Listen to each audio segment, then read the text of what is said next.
The rain lashed against the reinforced glass of the emergency bay doors at St. Jude's Metropolitan Hospital, a relentless, drumming rhythm that seemed to mock the sterile silence inside. It was 3 in the morning, the hour when the city held its breath, and the hospital's fluorescent lights hummed with a low electric anxiety. In Trauma Bay 4, the air was thick with the scent of antiseptic and the metallic tang of blood, though no one dared to say it aloud. The patient on the gurney was not just a patient. He was a storm contained within flesh and bone, a man whose very presence seemed to warp the gravity of the room. He was unconscious, his chest rising and falling in shallow, ragged gasps, but even in this state of vulnerability, there was a coiled tension in his limbs, a predatory stillness that made the junior residents hesitate before touching him.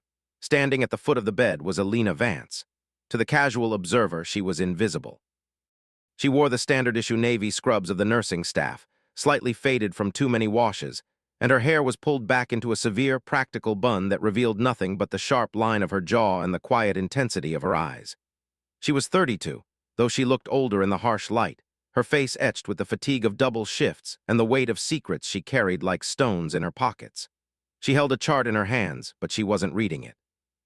Her gaze was fixed on the patient's left hand, which lay limp against the white sheet. There was a tattoo there, faded and scarred over, barely visible beneath the grime of the street fight that had brought him in. It was a trident crossed with an anchor, but it was the specific shading, the jagged edge of the ink, that made Alina's breath catch in her throat. She knew that mark.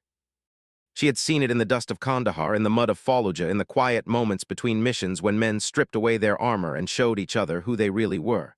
But Alina said nothing. She lowered her eyes, retreating into the background, becoming part of the furniture as she had trained herself to do for the last 5 years. She was just a nurse, just Alina, the quiet one. The one who fetched supplies, who checked vitals, who stayed out of the way of the doctors who believed they were the gods of this concrete temple. The double doors swung open with a violent crash, breaking the tense silence. Dr. Marcus Thorne strode in, followed by his entourage of 2 residents and a nervous intern. Thorne was a man who took up space, not just physically, with his broad shoulders and expensive tailored suit under his white coat, but atmospherically. He radiated a confidence that bordered on arrogance, a belief that his intellect was a weapon sharper than any scalpel. He didn't look at the patient first. He looked at Alina. His eyes narrowed, scanning her for any sign of insubordination, any hint that she had touched what belonged to him. He spoke to her with a voice that was smooth and cold, like oil on water, questioning why the patient was still untriaged and reminding her that the ER was backed up and needed efficiency, not daydreaming. Alina didn't flinch.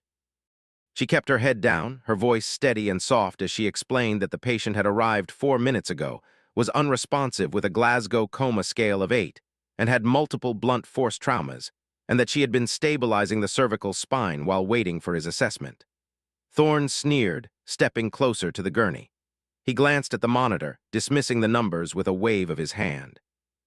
He criticized her for stabilizing, reminding her that she was a nurse and her job was to follow orders, not to play doctor, and stating that if he wanted a diagnosis, he would have asked for one, ordering her to get out of his way so the adults could work. The residents exchanged glances, uncomfortable but silent. They knew the hierarchy. Thorne was the attending physician, the golden boy of St. Jude's, the man who brought in donations and prestige. Alina was nobody. She had no family in the city, no connections, no voice. She was a ghost in the machine, easily replaced, easily ignored. Alina stepped back, pressing herself against the wall, her hands clasped tightly behind her back to hide the slight tremor in her fingers. It wasn't fear of Thorne. It was fear for the man on the table. She saw things the others missed. She saw the subtle cyanosis around the patient's lips, the way his pupils were unequal, the faint, almost imperceptible twitch in his right leg. She saw the signs of internal bleeding, of a collapsed lung, of a brain injury that was ticking like a bomb. But she also saw the tattoo, and she knew that if she spoke up, if she challenged Thorne, she would be crushed. So she waited, she watched, she prepared. The story of Alina Vance was not written in the halls of St. Jude's Metropolitan Hospital. It was written in the sand and the snow in the dark corners of the world where the light of civilization did not reach. 5 years ago, Alina had not been a nurse. She had been Petty Officer First Class Alina Silence Vance, a corpsman attached to Naval Special Warfare Development Group, commonly known as SEAL Team 6. She was one of the few women to ever earn the trust of the Tier 1 operators, not because of her gender, but because of her skill. In the field, rank meant nothing. Survival meant everything. And Alina kept them alive. She had stitched wounds in the back of moving trucks, administered morphine under fire, and made triage decisions that haunted her dreams long after she had hung up her uniform.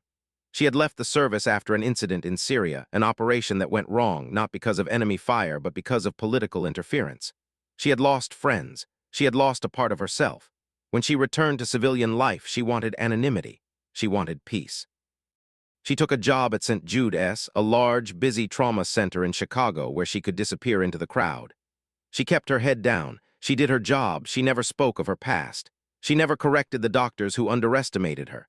She accepted the microaggressions, the stolen credit, the condescending tones because it was the price of her invisibility. But the past has a way of finding you.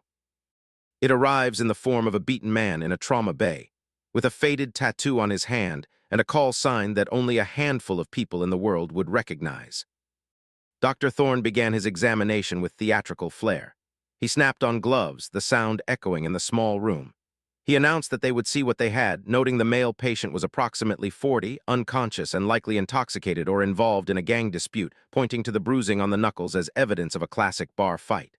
Alina watched his hands. He was pressing too hard on the abdomen. The patient grimaced, even in his unconscious state, a low groan escaping his lips. Alina whispered a warning to be careful, so quietly that only the person standing next to her might have heard. But Thorne heard. He stopped and turned to her, his eyes blazing with irritation, asking if she had said something. Alina replied that she had not. Thorne continued, stating that the abdomen was rigid and there was a possible splenic rupture requiring a CT scan, but first, they needed to clear the airway because the patient was aspirating. Thorne reached for the intubation kit. Alina's heart skipped a beat. Intubation was risky with a potential cervical spine injury. The patient had been found in an alley, likely thrown from a height or hit by a car. The mechanism of injury suggested spinal trauma. Rushing to intubate without proper imaging could paralyze him or kill him. Alina spoke up, her voice louder this time, firm but respectful, pointing out that they hadn't cleared the C-spine and the mechanism of injury was unknown, warning that if they intubated now and there was a fracture, they could cause permanent damage. Thorne froze. The room went silent. The residents held their breath. No one spoke to Thorne like that. No one questioned his judgment. Thorne slowly turned to face Alina. A slow, cruel smile spread across his face. He asked if she was telling him how to practice medicine, asking if she had a medical degree or if he had missed the memo where she became a surgeon. Alina stated that she was following protocol, citing ATLS guidelines. Thorne interrupted her, shouting that he didn't care about the guidelines, only results, claiming the man was crashing and his oxygen saturation was dropping, and asking if she was willing to take responsibility for his death because she was too afraid to let him do his job. Alina looked at the monitor. The oxygen saturation was indeed dropping, but it was a gradual decline, not a crash. It was manageable with a bag valve mask, which she had already prepared. But Thorne was creating a narrative. He was painting her as incompetent, as hesitant, as a danger to the patient. He was using his authority to bully her into silence. Alina stated that she had the BVM ready and they could maintain oxygenation while they got the portable X-ray, which would take 2 minutes. Thorne snapped that 2 minutes was an eternity and ordered her to move aside. He pushed past her, shoving her shoulder with enough force to make her stumble. Alina regained her balance, her face burning with humiliation, but she said nothing. She stepped back, watching as Thorne grabbed the laryngoscope. He was angry now, his movements jerky and aggressive. He wasn't thinking clearly. He was reacting to the challenge to his ego, not the needs of the patient. Alina closed her eyes for a second, praying, not to God, but to the training that lived in her muscles, in her bones. She knew what was coming. She could see the anatomy in her mind, the swollen tissues, the blood in the airway. Thorne was going to fail, and when he did, the patient would pay the price. If you are enjoying this story of hidden strength and quiet dignity, please take a moment to subscribe to the channel. We bring you narratives that explore the depths of human resilience, stories where the underdog rises not through violence, but through competence and integrity. Your support helps us continue to craft these detailed, immersive experiences. Thank you for being part of our community. Thorne inserted the blade of the laryngoscope into the patient's mouth. He levered it back, trying to visualize the vocal cords, but the view was obscured by blood and secretions. He cursed under his breath, demanding suction. One of the residents hurried to hand him the suction catheter. Thorne sucked away the blood, but more flowed in. The patient's oxygen saturation dropped further, 88%, 85%. Thorne growled, sweat beading on his forehead, commanding the patient to open up. He tried again and again. Each attempt caused trauma to the tissues, swelling them further, making the next attempt even harder. The patient's heart rate began to spike. 120, 130, 140. Alina watched the numbers climb. She saw the panic starting to set in among the residents. They looked to Thorne for guidance, but Thorne was trapped in his own stubbornness. He couldn't admit failure. He couldn't ask for help. To ask for help was to admit weakness, and Thorne did not do weakness. Alina spoke up, her voice cutting through the chaos, stating that the patient was desaturating and offering to try. Thorne whipped his head around, his eyes wild, asking if she thought she could do better than him. Alina stated that she had experience with difficult airways and offered to try, saying that if she failed, he could take over, but they were running out of time. The room held its breath. This was insubordination. This was career suicide. But Alina didn't care. The man on the table was dying, and she knew who he was. She knew what he had survived. She owed him this. Thorne hesitated. He looked at the monitor, 82%. The alarm was blaring, a shrill, piercing sound that grated on everyone's nerves. He looked at Alina, seeing not a nurse but a challenger. He wanted to refuse. He wanted to crush her, but the eyes of the residents were on him. If the patient died, it would be on his hands, and if he let her try and she succeeded, he could claim he allowed it. He could spin it. He spat out the word fine, stepping back, but warned her that if she messed this up, she was finished. Alina didn't answer. She stepped forward, her movements calm and deliberate. She took the laryngoscope from Thorne's hand. She didn't look at him. She looked at the patient. She took a deep breath, centering herself. The noise of the room faded away. The alarms, the shouting, the fear, it all disappeared. There was only the anatomy, only the task. She inserted the blade. She didn't force it. She guided it, feeling the resistance, knowing exactly where to go. She lifted, not with brute force, but with precise leverage. And there it was, the vocal cords, clear, unobstructed. She called for the tube. The intern handed her the endotracheal tube. Alina slid it in, smooth and easy. She removed the stylet. She inflated the cuff. She connected the bag. She ordered them to ventilate. The resident squeezed the bag. The chest rose. The oxygen saturation climbed. 90%, 95%, 98%. The alarm stopped. The silence that followed was deafening. Alina stepped back, handing the laryngoscope to the intern. She looked at Thorne. His face was pale, his jaw clenched. He had been bested, in front of his subordinates, by a nurse. She instructed them to secure the tube, get the C-spine X-ray, and call neurology because the patient had a blown pupil on the left and needed a CT immediately. She turned and walked out of the bay, leaving Thorne standing there, stunned and seething. She didn't wait for praise. She didn't wait for acknowledgement. She had done her job. That was enough, but it wasn't enough for Thorne. The aftermath of the intubation was not a celebration. It was a witch hunt. Within an hour, Alina was summoned to the office of Dr. Eris Thorne, the chief of medicine and Marcus's uncle. The hospital administration was a tight-knit club, a web of connections and favors that protected its own. Alina was an outsider. She was a loose end. Dr. Eris Thorne sat behind a massive mahogany desk, his face a mask of disappointed paternalism. Marcus stood by the window, arms crossed, looking out at the rain-swept city. He hadn't spoken since the incident, but his silence was louder than any shout. Eris addressed Alina by her first name in a way that felt intimate and threatening, stating that they had received a report from Dr. Marcus Thorne regarding her conduct in Trauma Bay 4. Alina sat in the chair opposite T. He desk, her posture straight, her hands folded in her lap. She stated that she had acted according to ATLS protocols, explaining that the patient's airway was compromised and Dr. Thorne was unable to secure it, so she had intervened to prevent patient harm. Eris repeated the word intervened, raising an eyebrow, recounting Marcus's claim that she had undermined his authority, created a scene, and refused to follow his direct orders until he was forced to let her take over, causing unnecessary delay and stress to the team. Alina felt a cold knot form in her stomach. It was a lie, a blatant, transparent lie. But it was Marcus's word against hers, and Marcus was a star. Alina was a nobody. Alina stated carefully that she had not refused orders, but had voiced a clinical concern regarding the C-spine, and when Dr. Thorne proceeded despite the risk, she had offered assistance when the patient's condition deteriorated, emphasizing that her primary concern was patient safety. Eris leaned forward, stating that patient safety was important, but so was teamwork and respect for the chain of command. He reminded her that she was a nurse and her role was to support the physicians, not to challenge them, warning that if every nurse decided they knew better than the doctors, the hospital would descend into chaos. Alina stated that she was not challenging him, but saving the patient.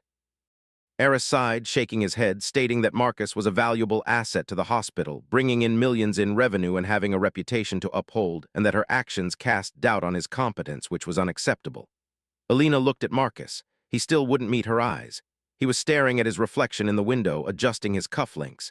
He was ashamed, but he was also angry, and he was taking it out on her. Alina asked what the consequence was. Eris opened a folder on his desk. He stated that they were placing her on administrative leave, effective immediately, pending a review of her performance, and that they would be investigating whether her credentials were still valid and whether she was fit to practice in the institution. Alina felt the floor drop out from under her. Administrative leave. It was a euphemism for suspension.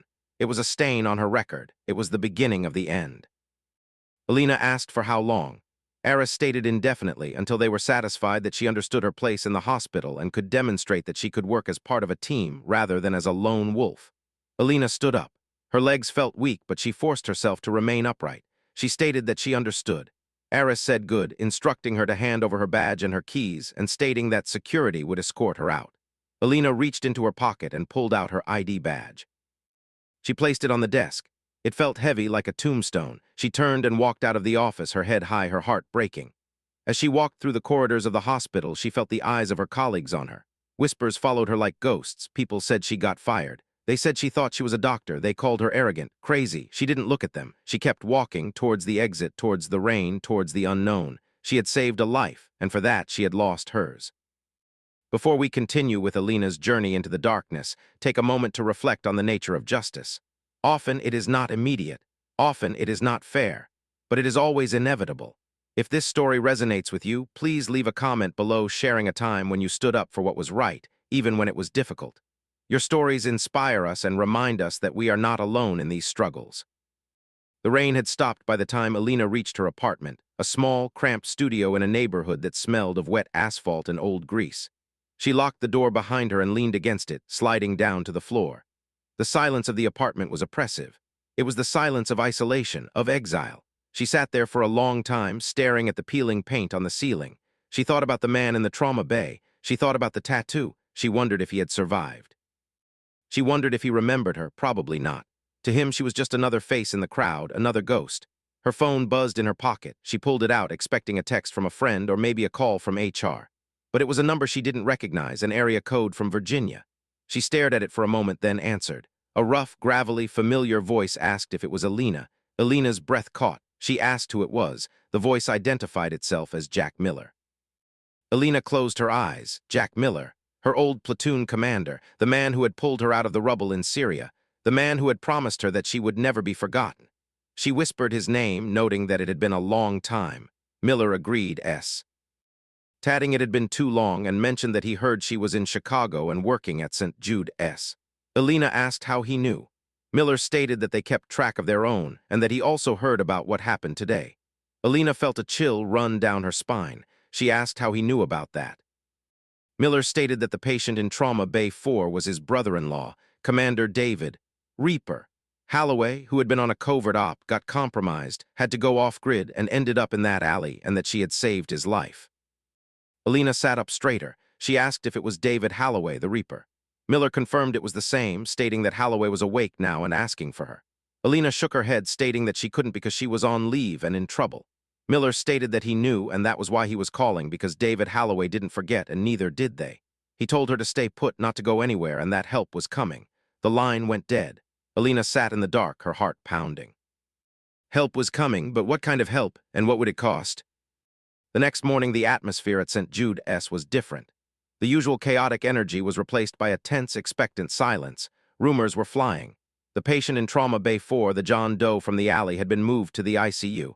But he wasn't just any patient. He was surrounded by security, men in suits who didn't look like hospital security, men who stood with their hands clasped in front of them, scanning the room with cold, professional eyes. Dr. Marcus Thorne was furious. He had tried to access the patient's file, but it was locked. He had tried to visit the ICU, but he was blocked by the suits. He was used to being the most powerful person in the room. Now he was being shut out, and he blamed Alina.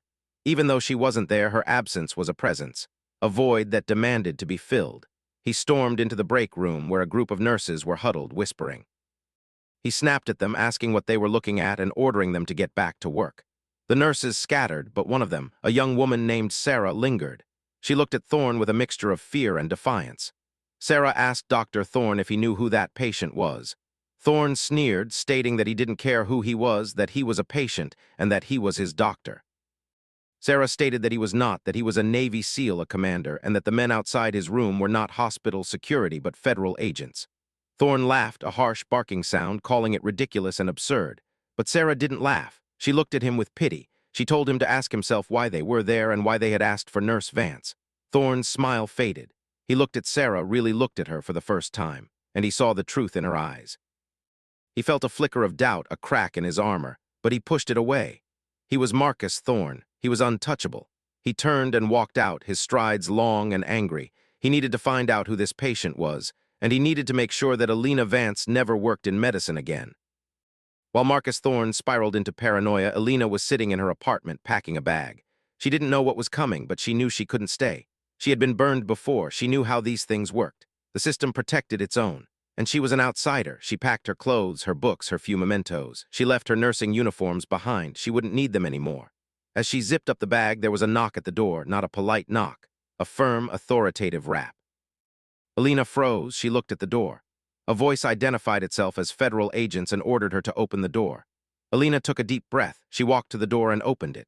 Two men stood in the hallway. They wore dark suits and earpieces. They looked like they had been carved from stone. The taller one asked if she was Alina Vance. She said yes.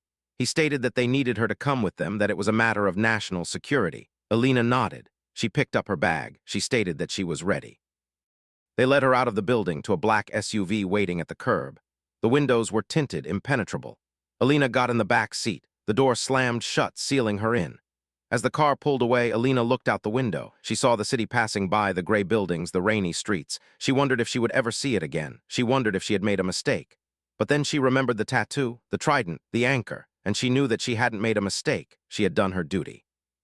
And now the duty was coming for her. The SUV drove for 20 minutes, navigating the traffic with practiced ease. It didn't go to a police station. It didn't go to a federal building. It went to the hospital. Alina frowned. She asked why they were going back. The agent in the front seat didn't turn around. He stated it was orders. The car pulled up to the emergency entrance of St. Jude S. The same entrance where Alina had been escorted out just hours before, but this time there were no security guards to stop her. The agents opened the door for her. The taller agent told her to go inside to room 402 in the ICU.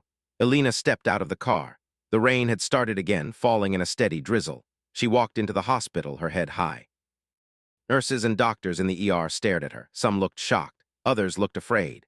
Alina ignored them. She walked to the elevator. She pressed the button for the 4th floor. When the doors opened, she was greeted by more agents. They nodded to her, stepping aside to let her pass. She walked down the corridor to room 402. The door was open. Inside, the room was dimly lit. The machines beeped softly, and in the bed, sitting up, was a man. He was bruised and battered. His face was swollen. But his eyes were clear, sharp, intelligent. He looked at Alina, and he smiled. He addressed her as Petty Officer Vance and told her to be at ease. Alina felt tears prick her eyes. She walked to the side of the bed. She addressed him as Commander Holloway. David Holloway reached out and took her hand. His grip was weak, but it was there. He stated that she had saved his life again. Alina stated that she had just done her job. Holloway stated that she had done more than that she had stood up to them, and that now they were going to pay. If you are captivated by the turning tides of this narrative, consider hitting the like button. It helps us reach more viewers who appreciate stories of moral courage and institutional accountability. Every like signals to the platform that this content matters, allowing us to bring you more high-quality scripts like this one.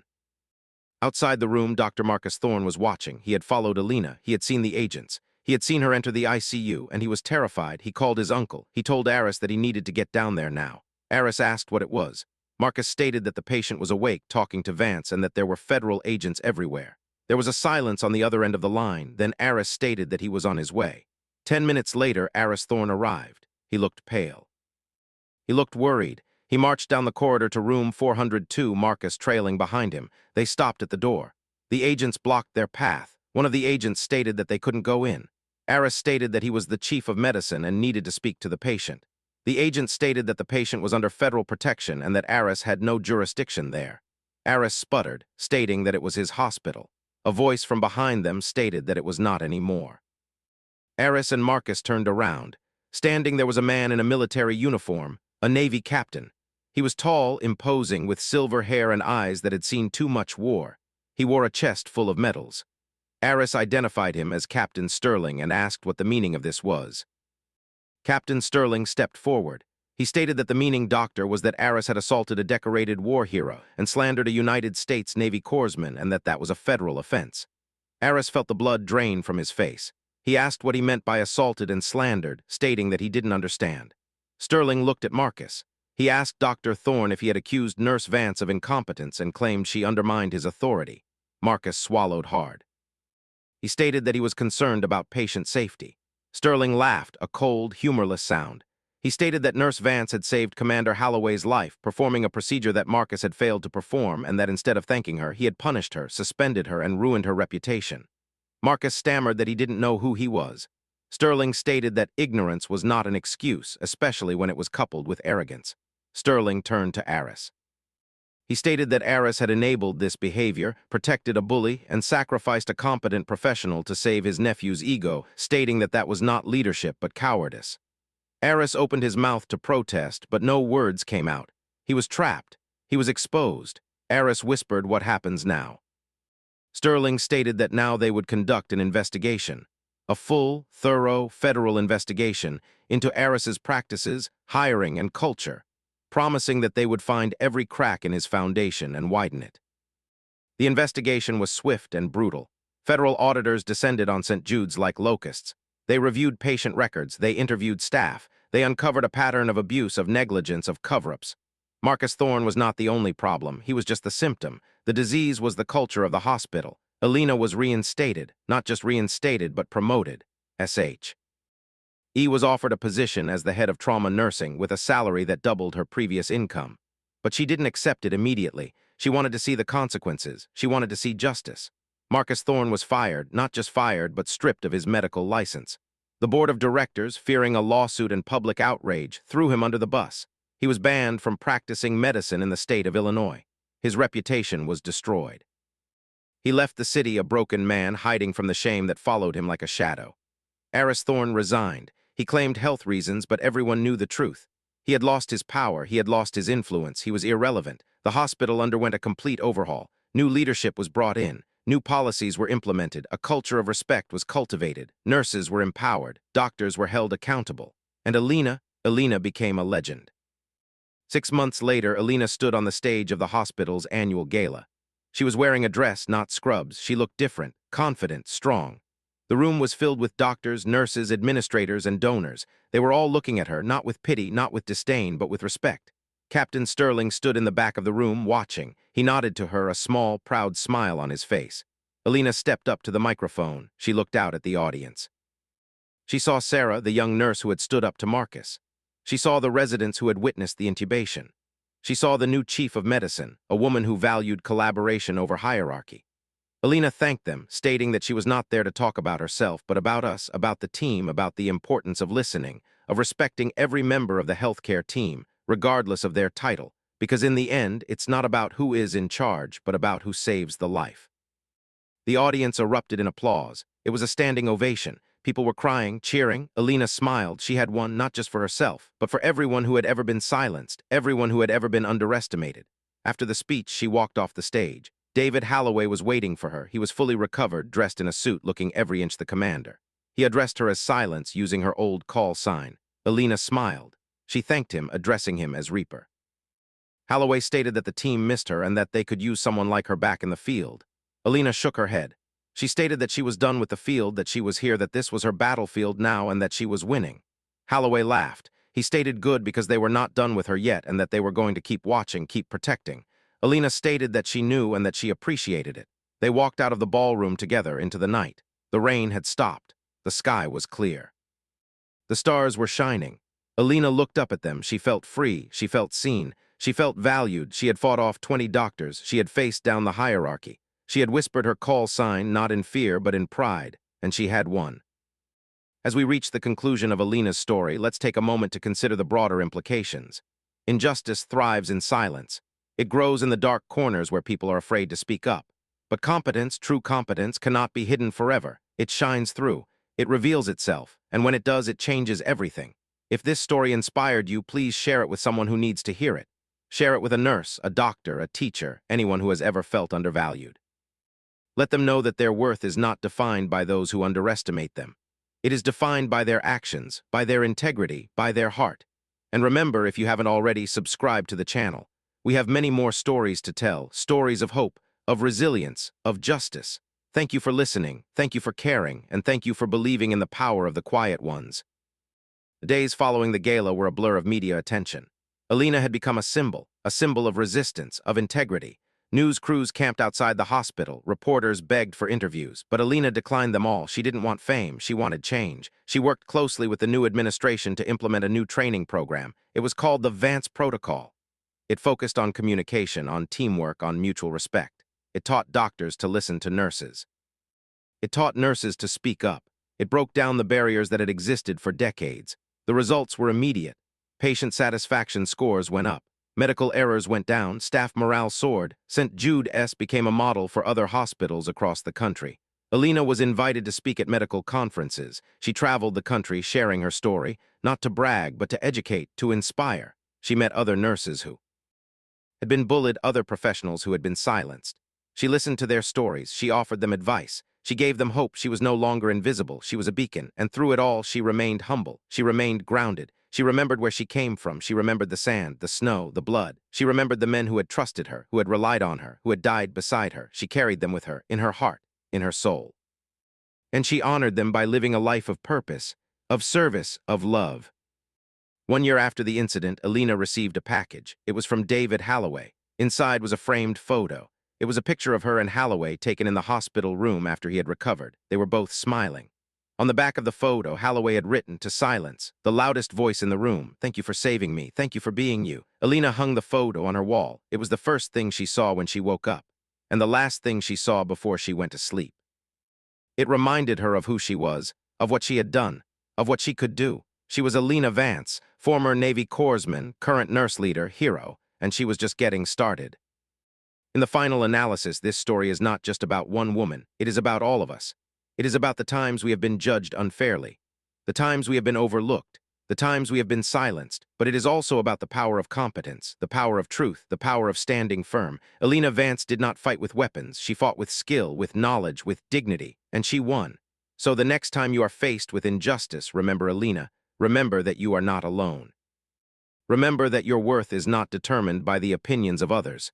It is determined by your actions. Stand tall, speak up, do your job, and trust that justice eventually will prevail.